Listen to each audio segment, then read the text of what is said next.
Então, bora lá? Vamos iniciar o primeiro módulo, que são movimentações financeiras, custos e despesas fixas e variáveis e sistema de gerenciamento. Vamos iniciar movimentações financeiras. A movimentação financeira ela é composta pelas entradas e saídas. Entradas são todos os recebimentos e saídas são todos os gastos. Para a gente ter uma empresa saudável, a gente precisa que tenha mais entradas do que saídas. E para a gente ter controle do financeiro, a gente precisa de algumas práticas essenciais, que são lançar corretamente todas as movimentações financeiras, plena gestão do fluxo de caixa, estudo para redução de gastos e, além disso, planejamento financeiro. Veremos nos próximos módulos tudo para a gente conseguir ter todo esse controle financeiro na empresa. Mas para a gente iniciar esse capítulo, eu vou te fazer 3 perguntinhas. Você tem costume de tirar dinheiro no dia a dia da sua empresa? Você mistura todas as suas contas pessoais com as da empresa? E sua conta bancária pessoal é a mesma da empresa? Então pensa um instantinho. E aí, quais foram suas respostas?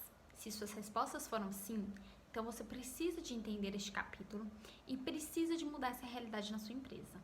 A partir de hoje, comece a fazer diferente e você verá que os resultados virão muito rapidamente.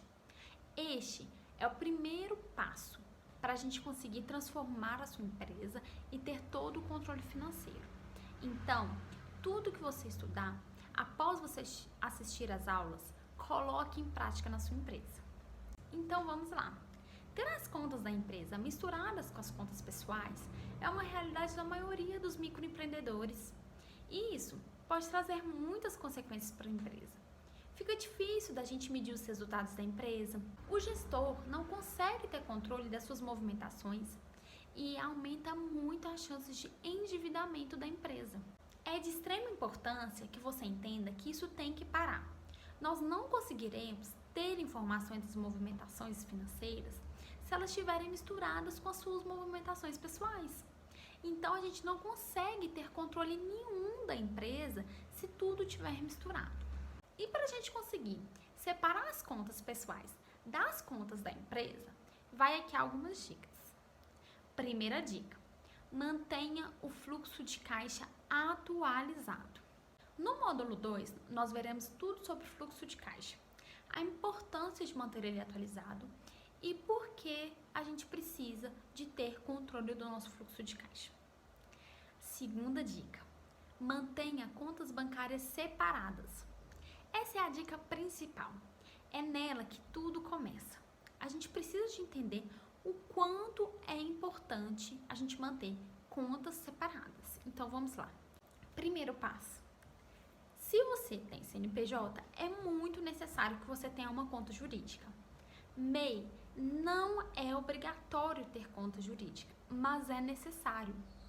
Você terá muitos benefícios. Hoje em dia, tem muitos bancos digitais que têm até benefícios por você ter uma conta jurídica. Então, não perca a oportunidade. Vale a pena. Você terá todas as movimentações totalmente separadas. Será muito mais prático para você. E caso você esqueça de lançar alguma movimentação, você pode até mesmo um extrato bancário e conferir o que era aquilo, o que você gastou, o que você está esquecendo. Principalmente quando são pequenos valores, a gente costuma esquecer no decorrer do mês, né?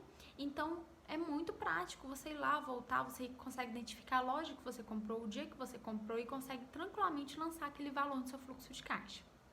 Segundo passo, todo gasto precisa ser pago exclusivamente nesta conta. Então, a partir de hoje, se você tem uma conta pessoa física, você vai pagar na sua conta bancária pessoa física. Se você tem uma conta da empresa, você vai pagar na sua conta bancária pessoa jurídica. Não se mistura mais. A gente precisa de identificar e entender e, a partir de hoje, mudar isso. Isso não pode continuar. Tudo tem que ser pago na conta pessoa jurídica. Se você vai passar no débito, tem que passar no cartão pessoa jurídica. Se você vai fazer uma transferência, tem que fazer transferência do banco pessoa jurídica. Ainda mais hoje, nós temos o Pix, é muito prático, não tem gasto nenhum. Então, tem que ser feito da conta correta. Isso é muito importante. todos os boletos pessoa jurídica precisa ser pago na pessoa jurídica. E nenhum boleto, nenhuma transferência, nenhum Pix pode ser pago na conta pessoa jurídica, sendo que é de uma pessoa física. O principal motivo da gente fazer isso, essa separação, é para que a gente consiga controlar o nosso extrato bancário, para que no final do mês o nosso caixa, no nosso fluxo de caixa, esteja correto com o nosso dinheiro em conta. Precisa de bater. Os valores precisam de estar corretos e só vão estar se a gente conseguir realmente separar tudo. Ah, mas Bruna, eu sou MEI, não tenho funcionário, sou eu mesma que controlo a minha empresa. Se eu pagar hoje uma conta de luz lá da minha casa, aqui na conta da minha empresa, depois eu lembro, eu separo, eu diminuo isso lá quando eu for finalizar o mês. Tudo bem, mas será que daqui a 6 meses você vai lembrar? E daqui a 1 ano?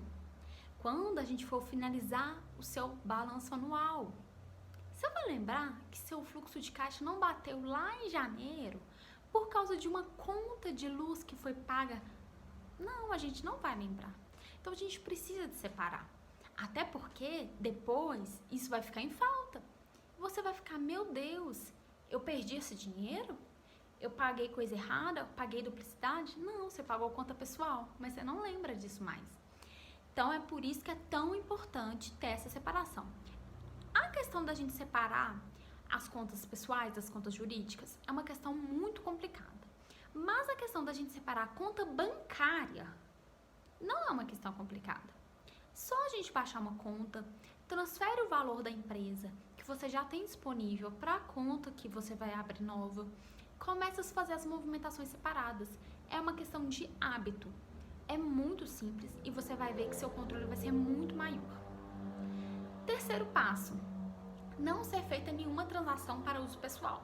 É o que eu acabei de falar, né? Mas como você vai receber o seu pagamento, o seu lucro? Então, nós temos 2 formas de retirar valor da empresa: pelo Prolabore e pela distribuição de lucro. Nos próximos módulos, nós iremos ver essas definições. Qual é melhor para você? O que cada uma significa? Como funciona cada?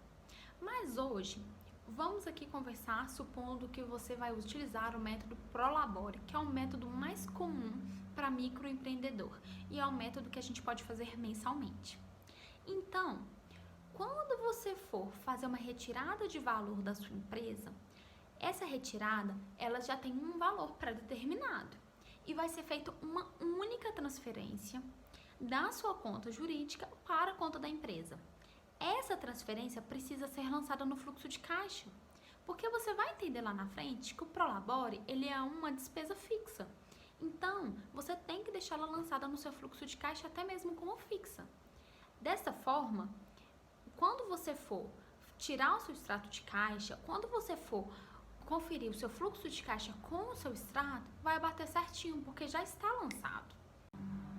Então, esses são os 3 passos para a gente conseguir manter as contas bancárias separadas.